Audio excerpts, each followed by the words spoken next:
bersama. Semoga apa yang kita pelajari pada pertemuan kali ini bisa mendapatkan ilmu yang bermanfaat dan berkah, dan tentunya bisa mendapat ridho dari Allah Subhanahu wa taala. Amin. Doa mulai.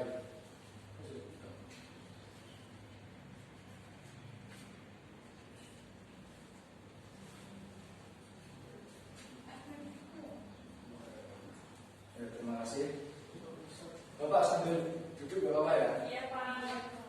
Saya suka yang begini, Pak. Ya, siapa yang tidak masuk hari ini anak-anak? Ya, masuk semua ya.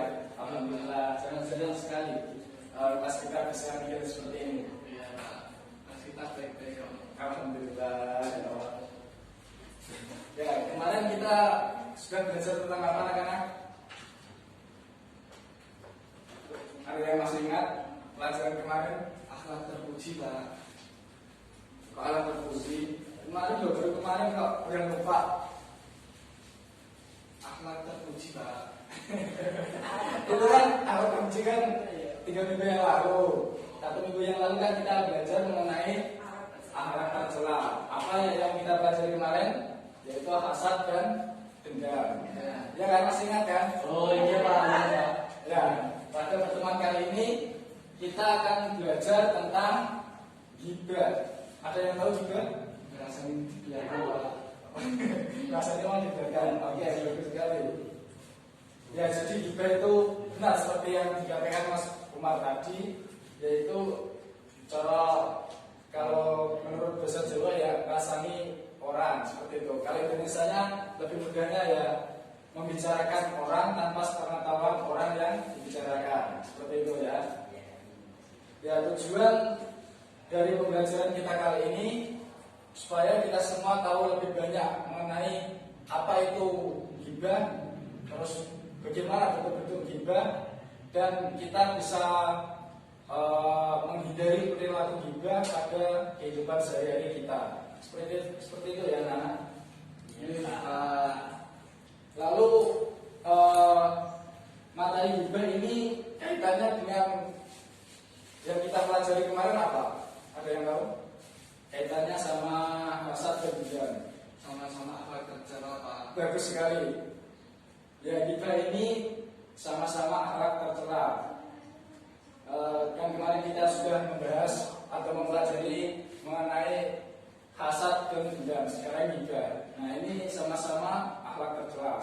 Benar sekali tadi yang diungkapkan oleh Mas Umar. Selanjutnya kita langsung masuk ke materi pembelajaran. Ini kelihatan ya, anak-anak. Silakan nanti amati gambar ini. Kelihatan? Ya, saya masih kelihatan. Silakan diamati, saya beri waktu 2 menit. Ya, bisa diamati. Siapa? Iya, diamati dulu.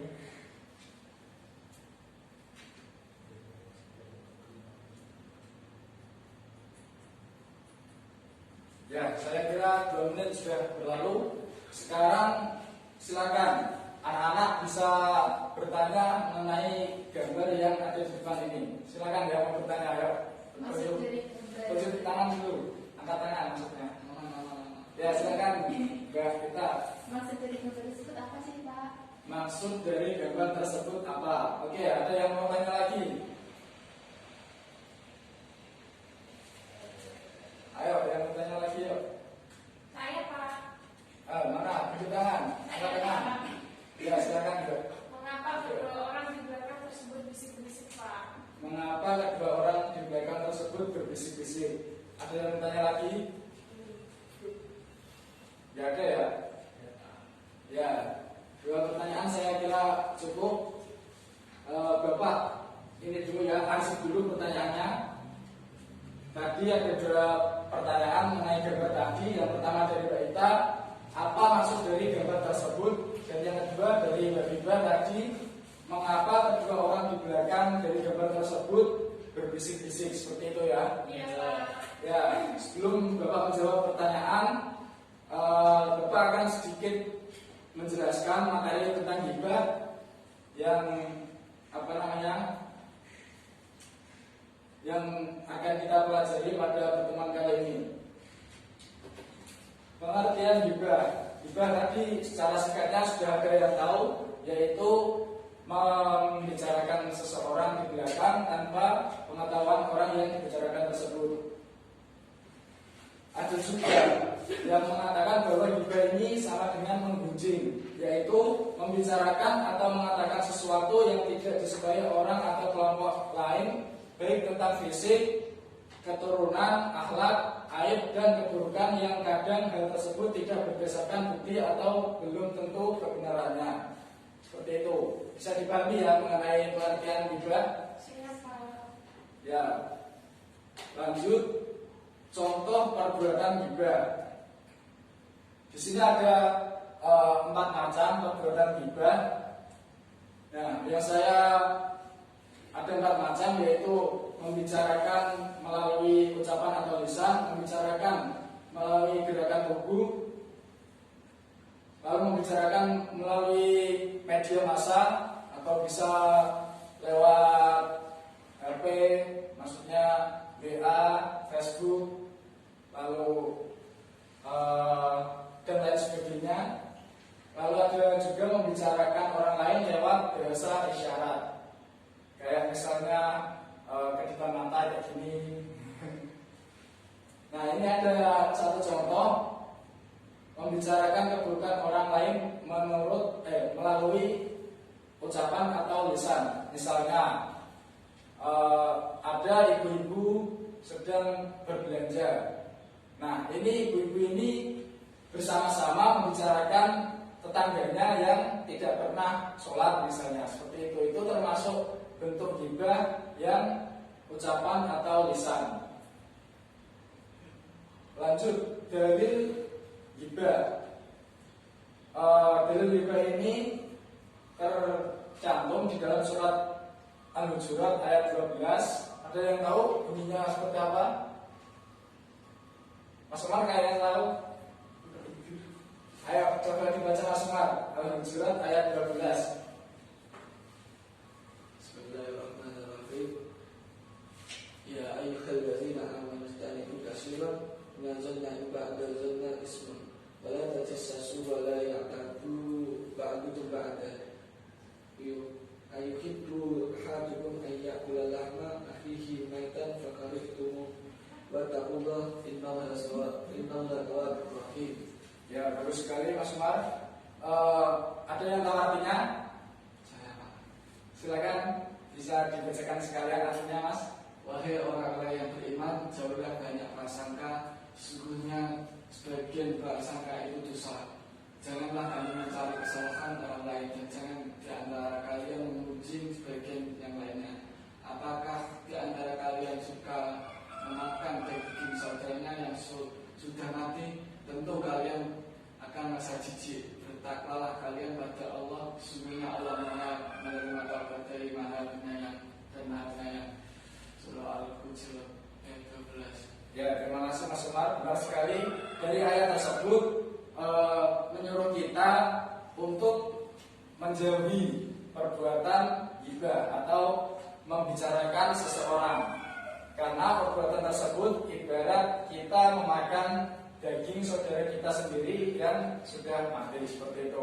Dan juga di ayat tersebut Allah memerintahkan bagi kita semua untuk selalu bertakwa, karena sesungguhnya Allah Maha menerima taubat dan Maha Penyayang. Seperti itu ya anak-anak. Lanjut, dampak negatif dari perbuatan hibah. Dampak negatif itu apa sih? Ada yang tahu? Ya, benar sekali, efek buruk.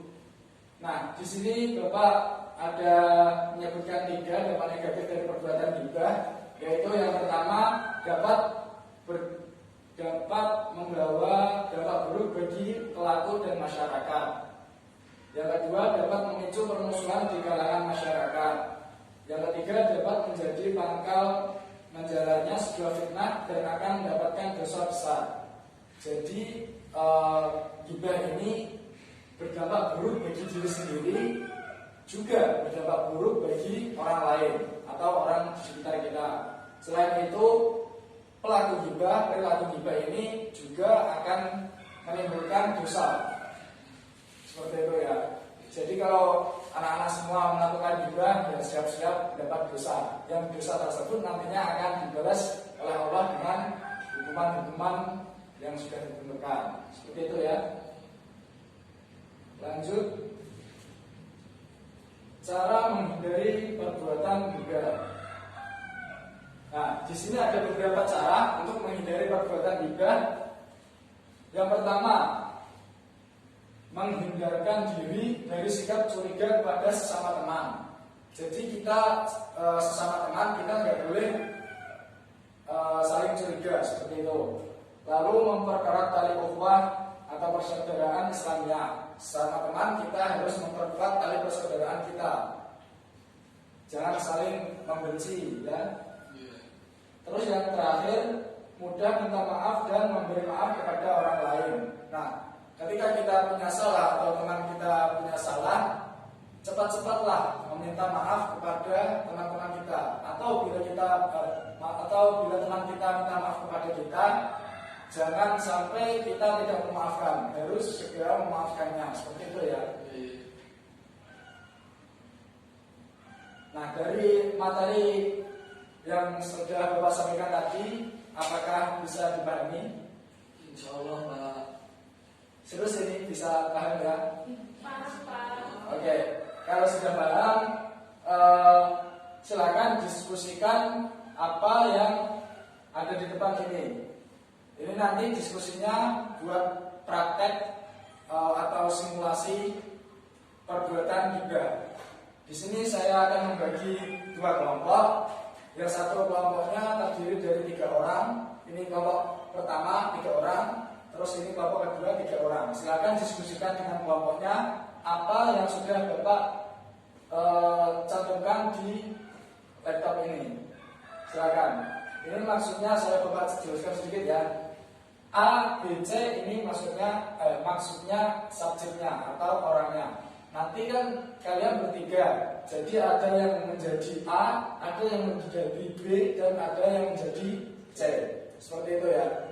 Jadi semua anggota dari kelompok kebagian tugas. Seperti itu. Bisa dipahami? Bisa, Pak. Ya, silakan didiskusikan dengan kelompoknya.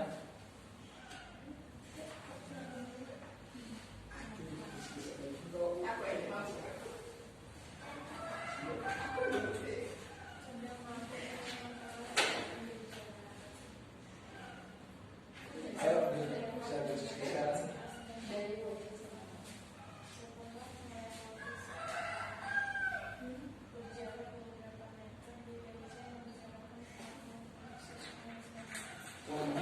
Kelompok pertama sama kedua sama, Pak? Ya sama. Nanti Bapak undi, ada undian kelompok 1 dan 2 yang undiannya ini keluar nanti bisa maju ya.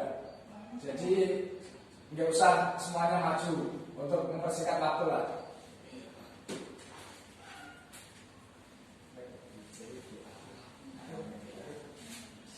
Kamu yang menjadi dan juga.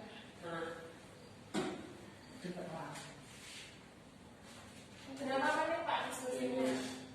Ya, masih ada 1 menit waktu untuk diskusi. Silakan manfaatkan sebaik mungkin. Jangan sampai nanti prakteknya atau simulasinya tidak sesuai dengan naskah yang sudah Bapak buatkan. Seperti itu, ayo.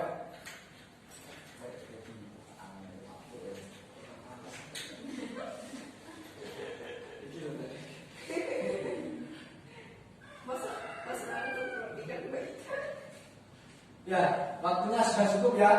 Gimana bisa dipahami dari naskah yang ini?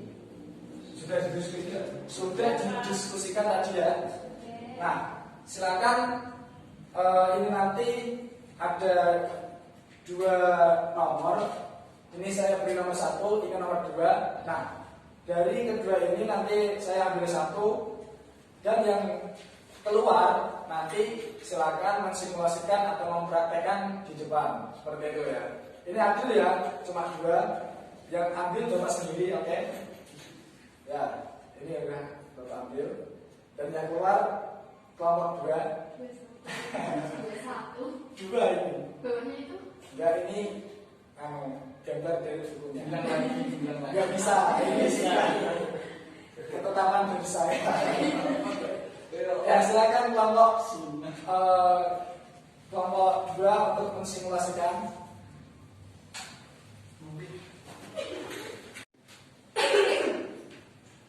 Ya, jadi kelompok kedua ini nanti akan mensimulasikan atau mempraktekkan mengenai perilaku gibah. Di sini saya sudah membuat naskah kayak latihan atau praktek simulasi. Ini yang si A ini sedang mabuk minuman keras di pinggir jalan. Lalu si B dan C, yaitu Mbak ini tidak sengaja lewat dan melihat si A sedang mabuk-mabukan. Lalu si B dan C setelah melewati si A berjarak beberapa meter, B dan C ini membicarakan perilaku buruk si A, si yang mabuk tadi. Seperti itu ya. Silakan bagi kelompok 2 untuk mempraktekkan.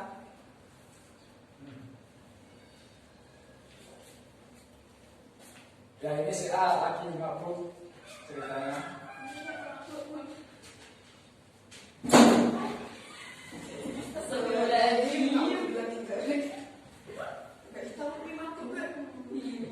Mudah-mudah gitu ya. Ya, ini si dan C sedang menggibahkan si A.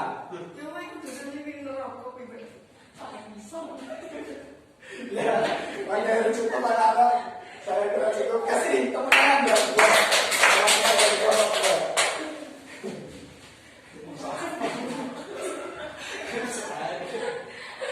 Ya, tadi bagus sekali si A ini sudah mempraktekkan dengan cara baik dan si B, C ini tadi juga sudah mempraktekkan dengan baik. Jadi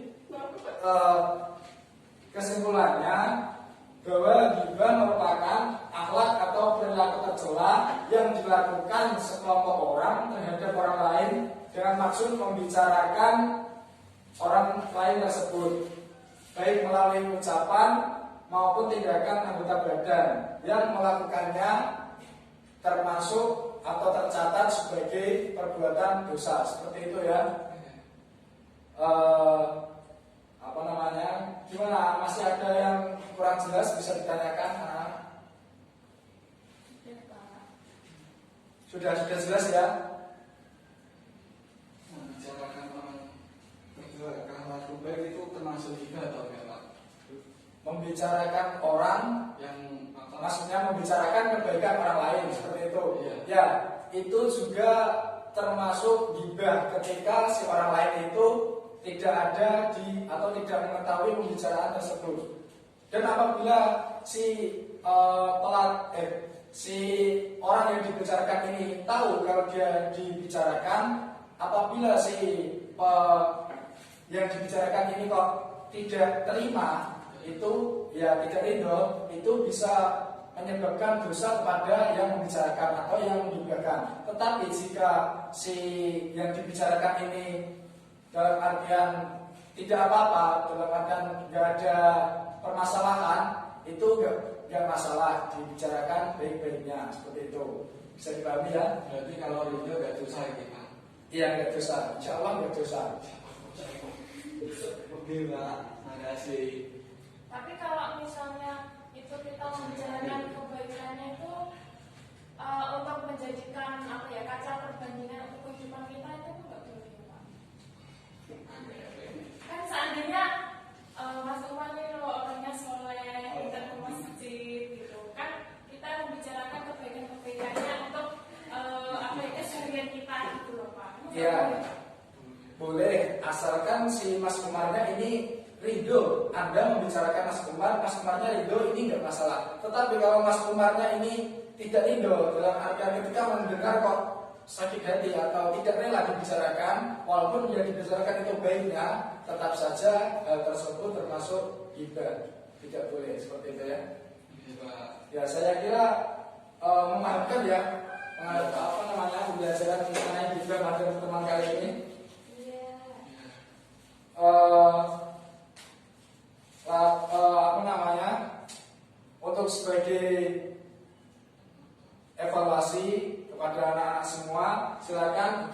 LKS halaman 60. Itu nanti soal 1 sampai soal 10 bisa dikerjakan ya. PR Pak. Ya, bisa dikerjakan di rumah. Banyak Pak. Ya, namanya juga mencari ilmu. Ya harus itulah yang menerima apa yang menjadi kewajibannya. Ya, minggu depan bisa dikumpulkan ke Bapak seperti itu. Iya Pak. Allah. Ya, ini ada sedikit motivasi buat anak-anak sebelum Bapak tutup. Jadi menjadi orang itu jangan sedikit motivasi ya. Jangan membicarakan orang lain kalau Anda tidak mau dibicarakan orang lain. Seperti itu. Apabila Anda dibicarakan orang lain, tidak usah dibalas dengan perbuatan yang sama. Karena apa? Karena kejahatan tidak harus dibalas pula dengan kejahatan. Cukup tutup telinga Anda dengan kedua tangan, seperti itu. Jadi nggak perlu menutup mulut-mulut mereka yang membicarakan kita, tapi cukup tutup telinga kita. Supaya apa? Supaya kita tidak mendengar apa yang dibicarakan oleh orang lain. Dan tetaplah maju selagi Anda benar. Seperti itu ya. Iya Pak. Ya, saya kira materi tentang ghibah kali ini cukup. Minggu depan kita ketemu lagi, masih membahas tentang akhlak tercela, yaitu apa anak-anak? Ada yang tahu? Fitnah dan namimah. Ya, kita ketemu lagi minggu depan. Terima kasih atas partisipasi yang anak-anak tunjukkan kepada Bapak di pelajaran kali ini, termasuk tadi kelompok 2 sudah mensimulasikan dengan baik. Saya kira cukup pembelajaran kali ini. Semoga bisa bermanfaat bagi kita semua dan bisa mendapatkan ridho dari Allah Subhanahu wa taala. Kita tutup pembelajaran kali ini dengan bacaan alhamdulillah bersama-sama. Alhamdulillahirabbil alamin. Ya, sampai ketemu minggu depan. Sekian dari Bapak. Assalamualaikum warahmatullahi wabarakatuh. Waalaikumsalam warahmatullahi wabarakatuh.